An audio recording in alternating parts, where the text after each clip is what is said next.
할렐루야. 우리 함께 고백하겠습니다. 나는 연약하지만 그리스도는 위대하십니다. 또 고백하겠습니다. 이 땅이 아닌 새 하늘과 새 땅을 소망합니다.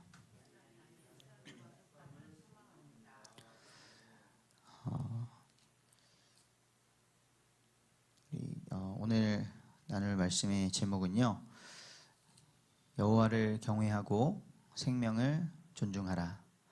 여호와를 경외하고 생명을 존중하라입니다. 오늘 말씀은 보시면 본문 내용이 어떻게 보면 별 하나님의 역사가 이루어지는데 큰 상관이 있을까 하는 그런 인물들과 사건들로 기록이 되어 있습니다. 그런데 성경은 굉장히 사실적이고요. 그러면서도 구체적인데 그러면서도 구원을 아는 지식을 얻는 데에 부족함이 없는 딱 적당한 그런 분량으로 기록되어 있지 않나 하는 생각이 듭니다. 사사시대 때도 보면요, 결국의 내용이 뭡니까? 사사기의 내용은 하나님께 복을 받아서 이스라엘이 우상 숭배를 하고 다른 족속이 쳐들어오고 고통을 받다가 다시 하나님 살려주십시오. 그러면 하나님께서 사사를 일으켜서 구원해 주시고 또다시 우상 숭배하고, 이것이 계속 반복되는 내용이 사사기죠. 처음과 끝의 결론이 그들에게 왕이 없으므로 그들이 제 소견에 옳은 대로 행하였더라. 이것이 그 사사시대의 시작이자 결론이었습니다. 오늘 말씀도요, 이제 사울이 죽고 다윗을 하나님께서 왕으로 본격적으로 세워가시는 중에 사울이 죽었으니까 기름 부음 받은 다윗이 바로 탁 왕이 되었더라가 아니라 굉장히 사실적입니다. 사울이 악령에 시달리고 다윗 쫓아다니고 이러니까 몇 년 안 하다가 끝난 것 같지만 40년을 왕을 했거든요. 그러면 당연히 이스라엘의 초대 왕이었고, 그리고 왕이 세워진 나라들이 어떻게 행했는지 참고를 하지 않겠습니까? 그래서 사울이 죽고 나서 요나단도 죽었는데 그 사울 왕의 친척이자 군사령관이었던 아브넬이 이제 생각하는 거죠. 내 자리를 지키려면 어떻게 해야 될까? 그리고 누가 다음 왕이 돼야겠는가? 이스라엘의 왕은 하나님께서 기름 부어서 세우셨는데 그걸 따르지 않고, 그 애초에 하나님을 왕으로 인정하지 않아서 인간 왕을 구하였던 것도 잘못이었는데요. 이제는 아브넬이 마음대로 사울 왕의 아들 중에 한 명 이스보셋을 데리고 저쪽으로 위에 올라가서 왕으로 그냥 세워버린 겁니다. 근데 그때에 이 아브라함 때부터 이스라엘 민족의 장자권을 이어가던 유다 족속에서는 다윗을 왕으로 인정하고 기름 부어서 왕으로 세운 것이죠. 그래서 다윗은 유다 지파에서부터 왕 다스림을 시작을 합니다. 그게 어제의 내용이었고요. 그러고 나서 오늘 말씀을 보니 아브넬이라는 이 사람이 무엇을 합니까? 굉장히 불필요하면서도 참 안타까운 행동을 하는데요. 우리가 창세기 3장에서 죄가 인류에 들어오고 나서부터 죄가 들어오고 인간이 가장 저지를 수 있는 끔찍한 죄가 살인 아니겠습니까? 같은 하나님의 형상을 죽이는 것. 그것이 창세기 4장에 나타났던 가인의 첫 번째 살인이었죠. 그럼 그 살인이 가장 많이 일어나는 게 어디죠? 전쟁터입니다. 그런데 그 전쟁을 어디서 하고 있습니까? 같은 이스라엘 민족 안에서 하고 있는 것입니다. 그래서 오늘 14절에 보시면 아브넬은 이 사울 왕 쪽에 사울의 측근이었고 이스보셋을 왕으로 세워서 있는 쪽이고요. 요압은 다윗의 신복이었는데 아브넬이 요압에게 이르되 원하건대 청년들에게 일어나서 우리 앞에서 겨루게 하자. 그리고 요압이 거기에 동의를 해서 12명씩 뽑아서 나갑니다. 그리고 그들이 묘사가 돼 있기로는 서로 16절에 상대방의 머리를 잡고 칼로 상대방의 옆구리를 찌르며 일제히 쓰러진지라. 굉장히 의미 없는 싸움이 일어났습니다. 그곳을 헬갓 핫수림이라고 이름을 했다고 나와 있는데요. 칼의 밭이라는 뜻입니다. 서로 죽이면서 피가 흐른 것이죠. 아무 의미도 없습니다. 골리앗이 쳐들어와서 누가 진짜 신을 섬기나 한번 나랑 싸워보고 이긴 자가 굴복하자 이런 것도 아니고 그냥 이스라엘 민족끼리 싸우게 하는 겁니다. 저희가 항상 나라와 민족을 위해서 기도해야 되는 이유는요.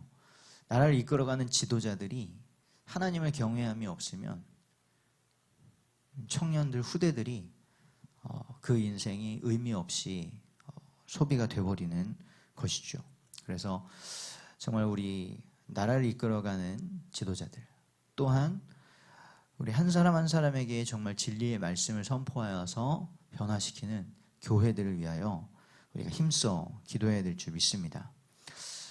이렇듯 사람의 죄성은요, 사람을 살리는 것, 하나님의 뜻을 구하는 것이 아니라 사람을 죽이고 무의미한 피를 흘리고 자기의 유익을 위하여서 다른 생명을 쉽게 해하는 그런 모습을 보이게 됩니다. 이랬던 아브넬이 나중에 계속 다윗의 신복들 앞에서 패하니라 크게 패하고 엎드려져 죽고 끝에 비교해 보면 다윗 쪽에서는 20명 죽었는데 이 사울 아브넬 쪽에서는 360명이 죽었거든요. 계속 상황이 안 좋아지죠. 결국엔 어떻게 합니까? 아브넬이 하는 말이 자기가 막 마음대로 죽일 때는 그냥 죽이더니 이 26절에 아브넬이 요압에게 외쳐 이르되 칼이 영원히 사람을 상하겠느냐? 우리가 언제까지 서로 형제들을 죽여야겠냐? 언제까지 쫓아올 거냐? 이러면서 그만 쫓아오라고 자기가 위험해지니까 그런 말을 하는 것입니다. 결국에는 갈라서게 되죠. 오늘 본문에서 볼 수 있는 게 이 아브넬 한 사람이고요. 자기의 죄성, 자기 중심적인 생각으로 하나님을 경외하지 않으니 함부로 생명을 해하는 그런 모습이 하나 있고요. 또 하나는 18절에 나오는 아사헬입니다. 이제 아브넬이 패하고 도망을 갑니다. 그런데 이 다윗 측근 중에서 아사헬이라는 사람이 있었는데 묘사가 발은 들로르같이 빠르더라라고 묘사가 되어 있습니다. 그래서 추격을 하기 시작합니다. 근데 혼자서 굳이 이 아브넬을 쫓아갈 필요가 없었어요. 그럼에도 불구하고 자기가 빠르니까 계속 쫓아갑니다. 그러면서 아브넬이 나를 쫓아오지 마라 라고 해도 끝까지 혼자 쫓아가다가 결국에는 죽습니다. 굉장히 허무한 죽음이죠. 이렇듯 자신의 능력만을 믿고 교만이 행하는 자는 그 생명이 어떻게 될지 알 수가 없습니다. 교만은 패망의 선봉이죠. 그래서 오늘 이 읽었던 본문에서는요, 두 사람의 모습을 보면서 하나님을 경외하지 않고 자신을 믿고 자신의 유익을 위해서 살아갈 때에 얼마나 무의미하게 생명을 잃을 수 있는가를 우리가 볼 수 있습니다. 그래서 오늘 말씀의 제목으로 말씀드렸듯이 우리가 하나님을 경외하는 삶을 회복하기를 원합니다. 강단 말씀을 통하여서 우리 성도들의 소망은 새하늘과 새 땅이라고 했는데요. 그 새하늘과 새 땅을 소망함에 있어서 하나님을 경외함이 빠지면 어떻게 될까요? 내가 원하는 새하늘과 새 땅을 생각하게 됩니다. 새하늘과 새 땅을 이루시는 분은 처음에 세상을 창조하시고 우리를 만드신 창조주 하나님이신 줄 믿습니다. 우리에게 구원의 역사를 이루신 예수 그리스도께서 이루시는 것인 줄 믿습니다. 그래서 우리가 예수님을 믿는다고 하면서도 하나님을 경외함이 없으면요, 그 예수 그리스도를 통하여 우리에게 주신 구원의 방편, 십자가의 죽으심으로 우리가 그 십자가를 의지하여서 죄사함을 받는 것을 생각하지 않죠. 내가 죄사함을 받아야, 예수 그리스도께서 나의 죄 때문에 죽으신 것이구나, 저렇게 피 흘려 비참하게 죽으신 것이구나, 그 십자가의 죽음을 가볍게 여기게 됩니다.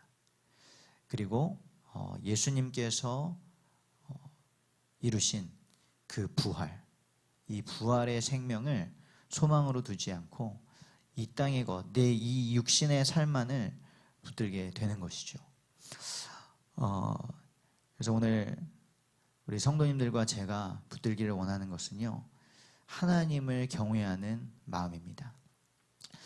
이 오늘 본문의 말씀처럼 오늘 일상이 하나님의 역사와 뭔가 연관이 없이 흘러가는 것처럼 느껴지실 수도 있습니다. 하나님이 없이 세상이 돌아가고요, 오늘 내가 일하는 현장이 움직이고 내 주변의 사람들이 살아가면서 힘 있는 사람이 함부로 다른 사람을 해하고, 그것이 지금 우리나라에서는 죄악이 내려오고 세대 밑으로 내려와서 이제는 학교 폭력이 막 도를 지나치는 상황이 되었죠. 이번에 그 학교 폭력의 전과가 있는 학생들은 유명 대학에서 입학을 거부하는 한 20명의 학생들이 떨어지는 그런 일도 발생했는데요. 그렇게 하나님을 경외함이 없는 이 개인과 사회가 어떤 모습을 보여주는지, 어떤 폭력성, 어떤 생명을 존중하지 않는 모습이 나타나는지 보게 됩니다. 그래서 오늘 하루를 시작하시면서 하나님, 다시 제가 오늘 기도하는 것은 하나님을 경외하고 오늘도 나를 인도하시고 나의 삶을 통하여서 하나님의 뜻을 이루시는 그 하나님을 바라보며 나아가기를 원합니다 하는 그 마음으로 기도하시고 오늘 삶을 시작하기를 원합니다.